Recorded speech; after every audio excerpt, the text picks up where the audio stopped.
चुनाव आयोग पर तेजस्वी का हमला, कहा एसआईआर के नाम पर लोकतंत्र खत्म किया जा रहा। बीजेपी के इशारे पर काम कर रहा आयोग, 35 लाख नाम काटने की साजिश, तेजस्वी यादव 5 हत्याएं और पुलिस कहती है बारिश हो रही है। तेजस्वी का बिहार की कानून व्यवस्था पर करारा तंज। तेजस्वी बोले लॉ एंड ऑर्डर नहीं, क्रिमिनल हिस ऑर्डर को हो गया है बिहार में। बिहार की राजनीति आज गर्म रही है और उसकी वजह बना तेजस्वी यादव का जोरदार हमला, सीधे चुनाव आयोग और कानून व्यवस्था पर। एक और उन्होंने एसआईआर वोटर वेरिफिकेशन ड्राइव को लेकर कहा कि आयोग नहीं बीजेपी का एजेंडा चल रहा है। तो वहीं दूसरी ओर राज्य में बढ़ती हत्याओं और अपराधों को लेकर उन्होंने कहा कि बिहार में लॉ एंड ऑर्डर नहीं, हम क्रिमिनल डिसऑर्डर है। वहीं मुख्य बात है चुनाव आयोग पर तेजस्वी का बयान, चुनाव आयोग बीजेपी के इशारे पर काम कर रहा है, हमें शक नहीं यकीन हो गया है। 35 लाख वोटरों के नाम काटे जाने की योजना पहले ही अखबारों में थी। आयोग अब उसी का प्रेस रिलीज में बता रहे हैं सबसे ज्यादा नाम यादव बहुल क्षेत्र में काटे जा रहे हैं। बीएलओ घर नहीं जा रहे, फर्जी साइन और अपलोडिंग हो रही है। दरभंगा में बीजेपी नेता के फॉर्म भरते पकड़े गए, वीडियो दिखा गया। एसआईआर ने दिक्कत नहीं, उसके गुप्त तरीके से दिक्कत की है। यानी बिहार पुलिस जो है कहेगी कि ठंडा आ रहा है, गर्मी आ रहा है, बारिश हो रहा है, तो अपने से पल्ला झाड़ लेगी कि भाई बारिश हो रहा है इसलिए अपराध जो बढ़ रहा है, तो आप छुट्टी ले लीजिए, छुट्टी ले ले बिहार पुलिस के लोग। जब मरना ही, यानी आप खुद कह रहे कि मरने का समय आ गया तो बारिश आएगा, तो पहले ही सचेत करवा देते, लोग बिहार छोड़ करके भाग जाते बारिश में कि बिहार पुलिस मेरी रक्षा नहीं करेगी, हम पहले ही बाहर चले जाए। आज 12 बजे तक 5 हत्याएं हो गई हैं पटना के पारस हॉस्पिटल में, दानापुर में, सासाराम में, खगड़िया में, मधेपुरा में 5 हत्याएं आज 12 बजे तक हो गई हैं। हम पहले ही कह रहे हैं ना, क्रिमिनल डिसऑर्डर हो चुका है पूरा लॉ एंड ऑर्डर का।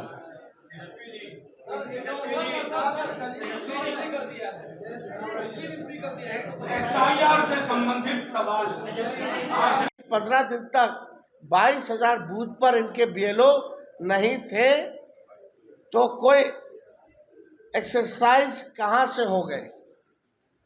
अभी 15 दिन तक पहले 22,000 बूथों पे इनके बीएलओ ही नहीं थे, तो वहां कहां से एक्सरसाइज हो गया सारा? ये तो बड़ा सवाल खड़ा करता है।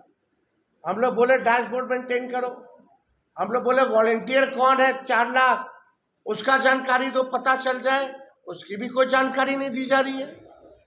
मतलब ऐसा पहली बार हुआ है कि चुनाव आयोग जानकारी ही नहीं दे रहा है, ना लोगों को जागरूक कर रहा है, ना ईमानदारी से काम कर रहा है। लोगों का नाम जोड़ने के बजाय ये छटनी में लगे हुए हैं, काटने में लगे हुए हैं। आप देखिएगा कि खुलेआम जो है लोकतंत्र की लूट हो रही है, संविधान खत्म करने की एक बड़ी साजिश है, और इसलिए हम सब लोग जो है मिल करके इस लड़ाई को लड़ेंगे। और हमने पहले भी कहा कि कई बड़े जो नेता हैं उन लोगों को भी हम पत्र लिखेंगे। आप सोचिए, एनडीए के जो अलायंस पार्टनर हैं चंद्रबाबू नायडू जी ने भी जो है सवाल खड़े किए हैं। बीजेपी क्यों चुप है फिर? नीतीश जी क्यों चुप है फिर? क्यों नहीं कोई जवाब दिया जा रहा? अब आप देखिएगा कई बार जो है रिपोर्ट आ रहा है, वोटर वेरिफिकेशन क्या यादव बहुल एरिया में काटे जा रहे हैं नाम। लोग बोले फोन करने पर भी बीएलओ नहीं आते हैं और चौथी पीढ़ी तक का कागज मांगते हैं। अब स्थिति यानी स्पष्ट हो गया है कि चुनाव आयोग बीजेपी का प्रकोष्ठ बन करके रह गया है। जो अमित शाह उनके आका मोदी जी कहेंगे वही ज्ञानेश गुप्ता जी करेंगे। अब किसी को शक नहीं रह गया। जिस तरीके का पूरा प्रोसेस इन लोगों ने किया है केवल चुनाव में एक दल को फायदा पहुंचाने के लिए इन लोग काम कर रहे हैं। हम चाहेंगे कि साथ सूची बनाई जा रही है। अभी हम आपको वीडियो भी दिखाना चाहते हैं, देखिए ये वीडियो।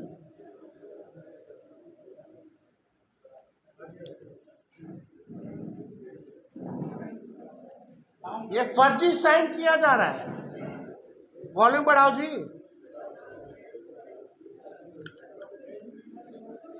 प्ले करो।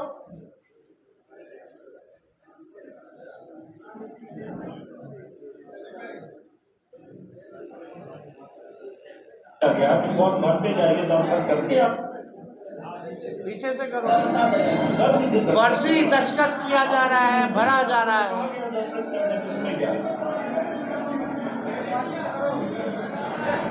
जब सब आदमी लोग को जिम्मा दे दिया गया तो बहुत भरते जाइए दस्तखत करते जाइए, तो क्या बस इससे मिला के बस कर दे रहे आप लोगों से हैं? सब लोग दस्तखत देखिए, बीएलओ साहब सब वोटर के पीछे पड़ने पे दस्तखत कर दे रहे हैं। अभी लोगों को चूंकि टारगेट दिया गया है, दबाव बनाया गया है जिला प्रशासन या निर्वाचन अधिकारी की तरफ से कि बस सादे फॉर्म पे किसी वोटर के पास गए चाहे नहीं गए, यही कर दिया ना आप लोग को, बस भर भर के जमा करना है। कर रहे हैं आप दूसरा वीडियो लगाओ। ये सादे फॉर्म देखिए और ये सब क्या हो गया, क्या करेंगे इन लोगों के दबाव बंद कर दो। और मैडम टेंशन में ऑपरेशन, मतलब आप, ये एविडेंस है, प्रूफ है, एविडेंस है जो पत्रकार द्वारा, निष्पक्ष पत्रकार द्वारा क्या ग्राउंड में रियलिटी है उसकी जानकारी हम लोगों को दे रहे हैं। और उन लोगों पर भी आश्चर्य है कि ये निकम्मी सरकार उन पे भी एफआईआर कर दी है। कौन सा उल्लंघन किया इन्होंने? तो हम इस पे नहीं जा रहे। क्या ये इलेक्शन कमीशन को दिख रहा है? क्या ये ज्ञानेश गुप्ता देख रहे हैं?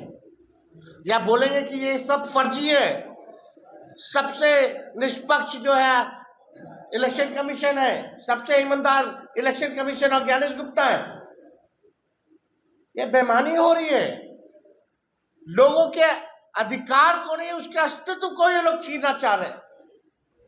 ये केवल अधिकार ही नहीं।